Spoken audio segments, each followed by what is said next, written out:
So good morning everyone. आज आहे Saturday आणि माझा दिवस सुरू झालेला आहे. सो इथे मी सगळ्यात आधी चिया सीड्स घेतलेल्या आहेत, कारण मी वेट लॉस करायचं आहे मला. सो एक्सरसाइज करणं माझ्याच्याने सध्या पॉसिबल नाही आहे. सो इथे मी घेतलेला आहे चिया सीड्स आणि त्यामध्ये घातलेला आहे हाफ लेमन. त्यानंतर मला भूक लागली होती, सो मी इडली पार्सल बाहेरूनच मागवलं होतं. सो इथे तुम्ही बघू शकता की माझी इवा अगदी छोट्या छोट्या हातांनी छोटे छोटे घास घेत आहेत, पण चटणी तिला तिखट लागल्यामुळे तिने तो ठेवून दिला. पण तिला भूक लागल्यामुळे सॉरी, मी इथे तिला दाखवत नाही आहे कारण ती जस्ट उठली आहे. सो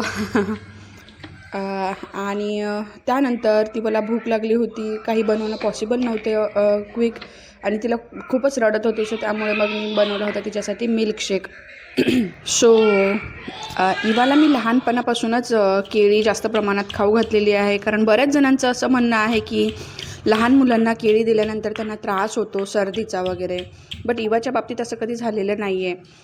सकाळची सगळी कामं आवरून घेतली, त्यानंतर मला लागायचं होतं दुपारच्या जेवणाच्या तयारीला. सो आज एकदम साधंच जेवण बनवणार होते टोमॅटो खिचडी. सो त्यासाठी सगळं साहित्य मी इथे चॉप करून घेतलेलं आहे.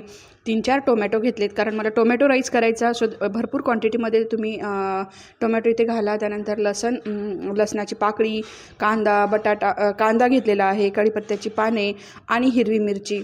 त्यानंतर इथे मला आज आणायची होती वॉशिंग मशीन. आम्ही कालच बघायला गेलो होतो. तुम्ही काल जर कोणी नवीन असाल या व्हिडिओमध्ये तर जाऊन बघा की मी कालच वॉशिंग मशीन वगैरे आणायला गेलते. सो आज त्याची होती डिलिव्हरी. कारण मला मध्ये ते दादा मला म्हणत होते की तुम्ही या चेक करा, तुम्हाला बघा कुठे ठेवायचं आहे, काही डॅमेज वगैरे आहे का. सो सगळं प्रोडक्ट चेक वगैरे केल्यानंतर इथे मला द्यायचं होतं टोमॅटो राईसला फोडणी. सो मी गॅसवर कुकर ठेवून त्यामध्ये थोडंसं ऑइल घातलं. त्यानंतर इथे मी जिरे मोहरीचा तडका देणार आहे. अगदी साध्या पद्धतीनेच करणार आहे. असं काही टोमॅटो राईस म्हणजे खूप काही असं वगैरे काही नाही आहे. आपल्याकडे जेही साहित्य आहे ते तुम्ही वापरून करू शकता. सो इथे ओके. त्यानंतर हा ब्लॉग म्हणजे जर कोणी नवीन असेल ह्या ब्लॉगमध्ये, पहिल्यांदा जर बघत असेल तर प्लीज या ब्लॉगला सबस्क्राईब करा, लाईक करा. सो मलाही मोटिवेशन मिळेल नवीन नवीन ब्लॉग बनवण्याचं. खरं तर ही ब्लॉगिंगची जर्नी 15 दिवसापूर्वीच सुरू झालेली होती, तीही इवाच्या रेकॉर्डिंगने. कारण मला इवाची प्रत्येक गोष्ट रेकॉर्ड करून ठेवायची होती, जेणेकरून ती जेव्हा मोठी होईल सो तिला बघायला मिळेल की मी लहानपणी ह्या गोष्टी केल्या. असतं ना आपल्या वेळेस आपल्या आईवडिलांना किंवा ह्या गोष्टी पॉसिबल नव्हत्या, कारण त्यावेळेस मोबाईलच नव्हते. सो आपण कसे दिसत होतो, आपण काय काय केलं, ह्या गोष्टी फक्त आता गोष्टींमध्येच राहून गेल्यात. सो इवाच्या बाबतीत मला ते नव्हतं करायचं, म्हणून मग मी भरपूर तिचे लहानपणापासून व्हिडिओ रेकॉर्ड करून ठेवलेले आहेत. पण आता असं झालं की माझा लॅपटॉपही भरून गेला आणि मोबाईलही त्याची सगळ्यांची हार्ड डिस्क वगैरे भरलेली आहे. सो म्हटलं चला की आता माझ्याकडे यूट्यूबशिवाय दुसरं काही ऑप्शनच नाही आहे. सो म्हणून मग मी यूट्यूबवर आलेली आहे. सो इथे मी टोमॅटो राईसमध्ये थोडीशी एकच वेलची घातली. त्यानंतर तेजपत्ता, 2 लवंगाही घातल्या. लवंग नाही घातली तरी चालेल, कारण कुणाकुणाला लवंग घातल्यामुळे जळजळतं वगैरे. सो बट तुमच्या टेस्टनुसार तुम्ही ट्राय करू शकता.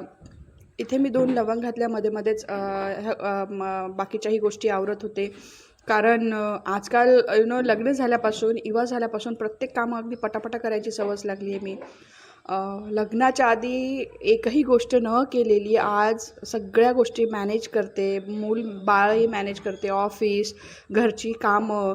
त्यानंतर हे नवीनच सुरू केले जे यूट्यूब चॅनल, ह्या सगळ्या गोष्टी. म्हणजे मलाच विश्वास येत नाही की मी एवढी सुपर वुमन होऊच कशी शकते. पण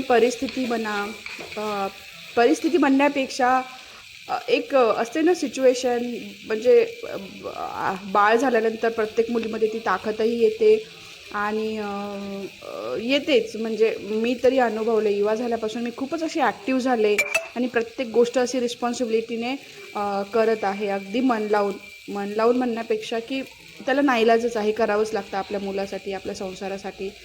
सो हे मी माझ्या अनुभवावरून तुम्हाला सांगत आहे.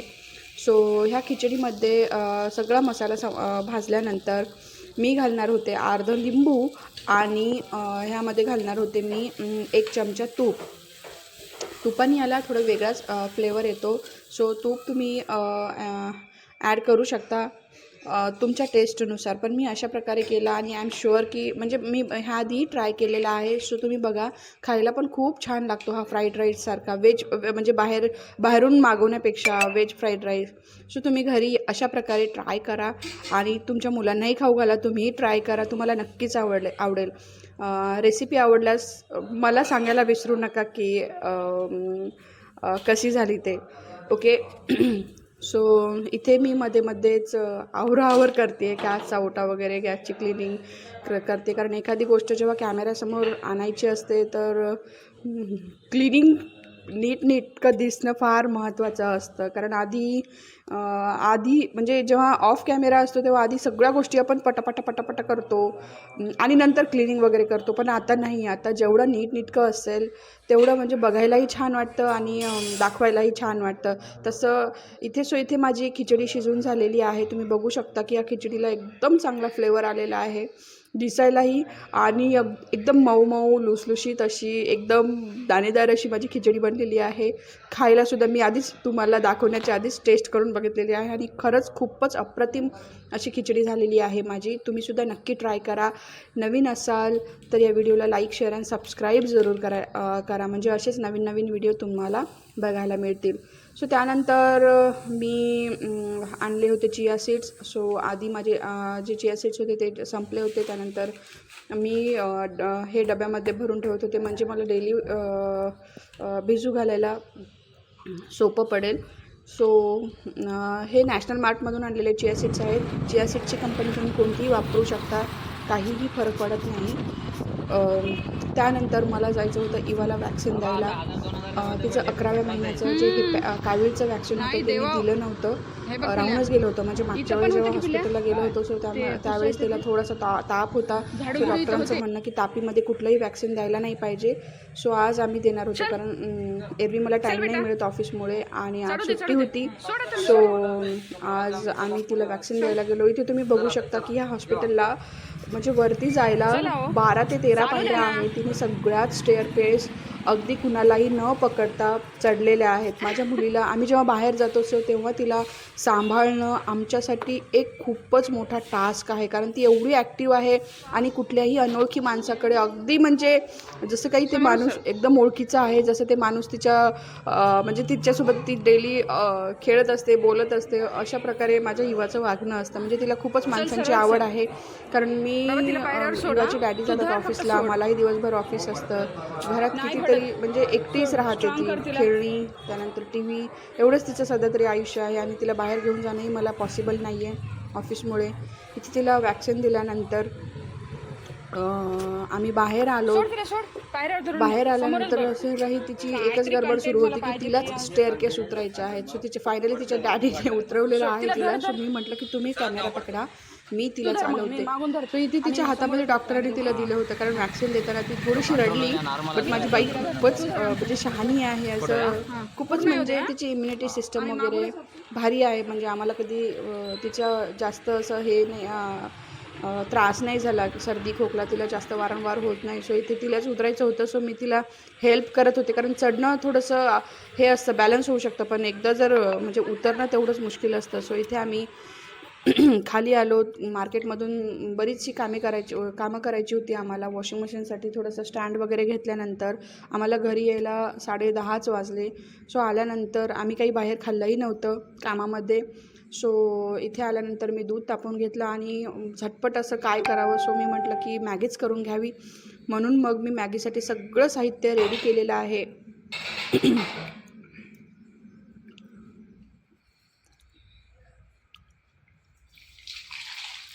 त्यानंतर मी इथे लावणार आहे जिरे मोहरीचा तडका. त्यामध्ये टाकणार आहे टोमॅटो आणि टाकणार आहे कढीपत्त्याची पाने, त्यानंतर कांदा आणि अगदी साध्या पद्धतीनेच मॅगी करणार आहे कारण मी खूप थकली होती. यानंतर मला ह्या व्हिडिओची एडिटिंगही करायची होती, व्हिडिओ अपलोड करायचा होता. अशा प्रकारे माझा पूर्ण दिवस एकदम बिझी, म्हणजे मला स्वतःला वेळच मिळत नाही आहे बाकीच्या गोष्टी वगैरे करायला. आजकाल तर असं झालेलं आहे की जेव्हापासून यूट्यूब सुरू केलं तेव्हापासून म्हणजे मम्मीशी पण जास्त बोलणं होत नाही किंवा माझ्या मावशीशी पण जास्त बोलणं होत नाही. अगदी सगळ्यांचाच संपर्क तुटलेला आहे. बट माझा भाऊ थोडासा कॉल करतो, बोलतो मला की दीदी असं, दीदी तसं. सो तुम्हीसुद्धा म्हणजे ट्राय करा. ही जर्नी खरंच खूप चांगली आहे. तुम्हालाही म्हणजे जर चांगलाच परफॉर्मन्स वाटला ह्या रेकॉर्डिंगचा किंवा लोकांना जर तुमचे व्हिडिओ जर आवडले तर तुम्ही एक सेकंड इन्कम जनरेट करू शकता. सो घरी बसणाऱ्या प्रत्येक बायकांना माझं एकच म्हणणं आहे की तुम्हीही इंडिपेंडंट व्हा. म्हणजे तुम्हालाही बरं वाटेल. असं नाही आहे की घरात बसणारी प्रत्येकच बाई म्हणजे पैसे कमवत नाही, म्हणजे त्या बाईला काही महत्त्वच नाही आहे. बट आजच्या काळाची ती गरज आहे असं मला वाटतं. आणि काय हरकत आहे ना, म्हणजे आपण जे करतो त्याच गोष्टी, जसं मी काही वेगळं काही दाखवत नाही आहे. म्हणजे मी मोस्टली माझे कुकिंगशी रिलेटेडच व्हिडिओज असतात. आणि बाहेर गेल्यानंतर मला म्हणजे व्हिडिओ काढणंही पॉसिबल नाही आहे, कारण जास्त व्हिडिओ मी नाही रेकॉर्ड करू शकत. जिथे मला म्हणजे वाटतं तिथे त्याच गोष्टी मी रेकॉर्ड करते. पण जेही तुम्ही करता तेही तुम्ही म्हणजे दाखवू शकता यूट्यूबवर, जेणेकरून म्हणजे काहीतरी नवीन केल्यासारखंही वाटेल. आणि प्रतिसाद जर मिळाला, देवाच्या कृपेने जर सगळ्याच गोष्टी जर चांगल्या झाल्या तर तुम्हालाही यूट्यूबवरून पैसे मिळतील.